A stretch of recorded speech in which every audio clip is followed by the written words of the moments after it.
Item ಯಾವುದೇ ಇರಲಿ try ಮಾಡಿ ಆಚಿ ಚಿಕನ್ ಮಸಾಲಾ. ಪೆಟ್ರೋಲ್ ಡೀಸೆಲ್ ದರ ಏರಿಕೆಯಿಂದಾಗಿ ಗದಗ ಜಿಲ್ಲೆಯ ಜನ ಹೈರಾಣಕ್ಕೆ ಹೋಗಿದ್ದಾರೆ. ವಾಹನ ಸವಾರರಿಗೆ ಭಾರಿ ಆರ್ಥಿಕ ಬರೆ ಎಳೆದಂತಾಗಿದೆ. ಹೌದು, ಪ್ರತಿ ಲೀಟರ್ ಪೆಟ್ರೋಲ್ ಮೇಲೆ ₹3.25, ಡೀಸೆಲ್ ಮೇಲೆ ₹3.12 ಏರಿಕೆಯಾಗಿದ್ದು ಜನಸಾಮಾನ್ಯರಲ್ಲಿ ತೀವ್ರ ಆತಂಕ ಮೂಡಿಸಿದೆ. ಅಂತಾರಾಷ್ಟ್ರೀಯ ಮಾರುಕಟ್ಟೆಯಲ್ಲಿ ಕಚ್ಚಾ ತೈಲದ ಬೆಲೆ ಕಡಿಮೆ ಇದ್ದಾಗ ಬೆಲೆ ಇಳಿಸದ ಸರ್ಕಾರ ಇದೀಗ ದಿಢೀರ್ ಬೆಲೆ ಹೆಚ್ಚಿಸಿರುವುದು ಸಾರ್ವಜನಿಕರ ಕೆಂಗಣ್ಣಿಗೆ ಗುರಿಯಾಗಿದೆ. ಈ ಬೆಲೆ ಏರಿಕೆಯಿಂದ ಅಗತ್ಯ ವಸ್ತುಗಳ ಬೆಲೆ ಕೂಡ ಹೆಚ್ಚಾಗುವ ಭೀತಿ ಎದುರಾಗಿದ್ದು ಜಿಲ್ಲೆಯ ಜನ ಸರ್ಕಾರದ ವಿರುದ್ಧ ಅಸಮಾಧಾನ ಹೊರಹಾಕಿದ್ದಾರೆ. ಐಷಾರಾಮಿ ಕಾರುಗಳಲ್ಲಿ ಓಡಾಡುವವರಿಗೆ ಬೆಲೆ ಏರಿಕೆ ತಟ್ಟೋದೇ ಇಲ್ಲ. ಕಷ್ಟಪಟ್ಟು ದುಡಿಯುವ ಬಡವರ ಹೊಟ್ಟೆ ಮೇಲೆ ಸರ್ಕಾರ ಬರೆ ಎಳೀತಿದೆ ಅಂತ ಸಾರ್ವಜನಿಕರು ತಮ್ಮ ಆಕ್ರೋಶವನ್ನು ಹೊರಹಾಕಿದ್ದಾರೆ.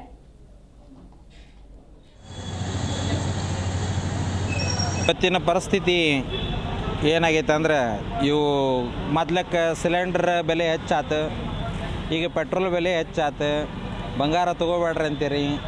ಮತ್ತು ಸಾಮಾನ್ಯ ಜನರಿಗೆ ಇರೋ ಆಧಾರ ಏನಪ್ಪ ಅಂದ್ರೆ ಒಂದು ಗ್ಯಾಸು ಸಿಲಿಂಡ್ರ್ ಅದೂ ಹೆಚ್ಚಾತು. ಈಗ ಪೆಟ್ರೋಲ್ ಬೆಲೆನೂ ₹3.50 ಹೆಚ್ಚು ಮಾಡಿದ್ರಿ. ಹೀಗಾಗಿ ಪ್ರತಿ ಹಂತವಾಗಿ ಎಲ್ಲ ಕಾಳು ಕಡೆನೂ ಹೆಚ್ಚಾಗತ್ತವು. ಹೀಗೆ ಪ್ರತಿ ಹಂತದಲ್ಲಿನೂ ಒಂದೊಂದು ಸ್ಟೆಪ್ ವೈಸ್ ಏನೈತಿ ಹೆಚ್ಚು ಮಾಡ್ಕೊತ ಹೋದರೆ ನಾವು ದುಡ್ದಿದ್ದು ಎಲ್ಲ ಏನೈತಲ್ಲ ಯಾವುದು ಬೇರೆ ಇನ್ನೊಂದು ಆ್ಯಕ್ಟಿವಿಟಿಗೆ ಏನಾದರೂ ತೊಡಗಿಸ್ಬೇಕಂದ್ರೂ ಆಗ್ತಿಲ್ಲ. ಹೀಗಾಗಿ ಬರೀ ಇವನ್ನ ಏನೈತಿ ಜೀವನ ನಡೆಸೋದೇ ಕಷ್ಟ ಆಗ್ಬಿಟ್ಟೈತಿ. ಹೀಗಾಗಿ ಆದಷ್ಟು ನಾವು ಹಿತಮಿತವಾಗಿನ ಬಳಕೆಯನ್ನು ಮಾಡ್ತೀವಿ. ಆ ಹಿತಮಿತವಾಗಿ ಬಳಕೆಯನ್ನು ಮಾಡಿದ್ದನ್ನು ನಮಗೆ ಅವಕಾಶನೂ ಮಾಡಿಕೊಡವಲ್ರಿ, ಹಂಗಾಗ್ಬಿಟ್ಟೈತಿ ಪರಿಸ್ಥಿತಿ. ಅದಕ್ಕೇನೈತಿ, ದಯವಿಟ್ಟು ಕ್ರೂಡ್ ಆಯಿಲ್ನೊಳಗೆ ಏನಾದರೂ ದಿನಮಾನಗಳಲ್ಲಿ ಕಡಿಮೆ ಹಾಕೋ ಅಂಥ ಪರಿಸ್ಥಿತಿ ಇದ್ದಾಗ ದಯವಿಟ್ಟು ಕಡಿಮೆ ಮಾಡಿ ಎಲ್ಲ ಸಾಮಾನ್ಯ ಜನರಿಗೂ ಅವಕಾಶ ಮಾಡಿಕೊಡ್ಬೇಕು ಬದುಕಲಿಕ್ಕೆ ಅಂತ ತಮ್ಮಲ್ಲಿ ವಿನಂತಿಯನ್ನು ಮಾಡ್ಕೊತೀನಿ. ಪೆಟ್ರೋಲು, ಡೀಸೆಲು ಮತ್ತು CNG ದರ ಏರಿಕೆ ಮಾಡ್ತಾರೆ ಸರ. ಏರಿಕೆ ಮಾಡೋದ್ರಿಂದ ಜನಸಾಮಾನ್ಯರ ಮೇಲೆ ಅದು ಹೊರೆ ಬೀಳ್ತಾ ಇದೆ. ಆ ಹೊರೆಯನ್ನು ತಪ್ಪಿಸ್ಬೇಕಾತಂತಂದ್ರೆ ಇವರು ಸರಿಯಾದ ರೀತಿಯಿಂದ ಆಡಳಿತ ಮಾಡಿಕೊಂಡು ಸರಿಯಾದ ರೀತಿಯಿಂದ ವ್ಯವಸ್ಥೆ ಮಾಡ್ಬೇಕು ಸರ್. ಯಾಕಂತ ಕೇಳಿದಾಗ ಹೇಳ್ತಾರೆ, ಇವೆಲ್ಲ ಪಬ್ಲಿಕ್ ಅಡ್ಡಾಡ್ಬಿಡ್ರಿ, ಬಸ್ನಾಗ ಅಡ್ಡಾಡ್ಬಿಡ್ರಿ, ವೈಯಕ್ತಿಕ ಇದು ಮಾಡಿರಿ, ಮೆಟ್ರೋದಾಗ ಅಡ್ಡಾಡಿ ಇವೆಲ್ಲ ಅಡ್ಡಾಡ್ಬೇಕಂತಂದ್ರೆ ನಮ್ಮ ಕಾರ್ಯ ಕೆಲಸಗಳು ಆಗೋದು ಸಮಯ ಪ್ರಜ್ಞೆ ಆಗ್ತದೆ ಸರ್.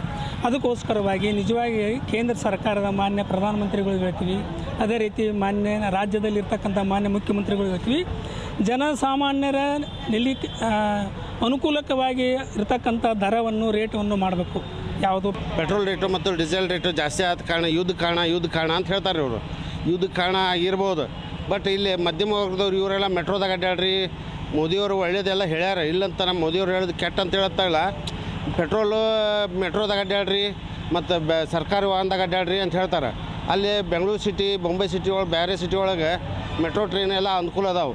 ನಮ್ಮಲ್ಲಿ ಇಲ್ಲಿ ಹುಬ್ಬಳ್ಳಿ, ಧಾರವಾಡ ನಮ್ಮ ಈ ಕಡೆ ಭಾಗದಾಗ ಎಲ್ಲಿ ಇದು ಅದಾವೆ ರೀ, ಮೆಟ್ರೋ ಅದಾವು, ಹಿಡಿಬೇಕು, ಸರ್ಕಾರಿ ಬಸ್ಸ ಹಿಡಿಬೇಕು, ಇಲ್ಲ ಟ್ರೈನ್ ಹತ್ಬೇಕು. ಆಮೇಲೆ ಸರ್ಕಾರಿ ಬಸ್ ನೋಡಿದ್ರೆ ಇಲ್ಲಿ ನಮ್ಮ ರಾಜ್ಯ ಸರ್ಕಾರದಾಗ ಹೆಣ್ಮಕ್ಳಿಗೆ ಬಸ್ ಫ್ರೀ ಮಾಡಿಬಿಟ್ರ. ಬರೀ ಹೆಣ್ಮಕ್ಳು ಫುಲ್ಲು ತುಂಬಿ ಬಿಡ್ತಾರೆ ಬಸ್ನಾಗ ಗದ್ದಲ, ಅವ್ರು ಟೈಮ್ ಸರಿ ಬಸ್ ಬರೋಂಗಿಲ್ಲ. ಆಮೇಲೆ ನಮ್ಮಲ್ಲಿ ಇಲ್ಲಿ ಏನೂ ಅನುಕೂಲ ಇಲ್ಲ. ಇವ್ರು ಹೇಳ್ತಾರೆ ಅಲ್ಲಿ ಮೇಲೆ ಕುಂತು, ಆದ್ರೆ ಇಲ್ಲಿ ಏನೂ ಸಮಸ್ಯೆ ಎದುರಿಸೋರು ನಾವಲ್ಲ, ಏನೂ ಅನುಕೂಲ ಇಲ್ಲ. ಕಸ್ಟಮರಿಗೆ ಹೊರೆ ಮತ್ತು ಪೆಟ್ರೋಲ್ ರೇಟ್ ಜಾಸ್ತಿ. ನಾವು ಬೈಕ್ ತೊಗೊಂಡು ಅಡ್ಡಾಡಬೇಕು ಅನಿವಾರ್ಯತೆ. ಇನ್ನವ್ರಿಗೆ ನೋಡಿರಿ, ಈಗ ಪತ್ರಿಕಾ ಉದ್ಯಮದವ್ರು ನಾವು ಏನು ಮಾಡಬೇಕು, ಪೇಪರ್ ಹಾಕ್ಲಿಕ್ಕೆ ಅಂದ್ರೆ ಸ್ವಲ್ಪ ಗಾಡಿ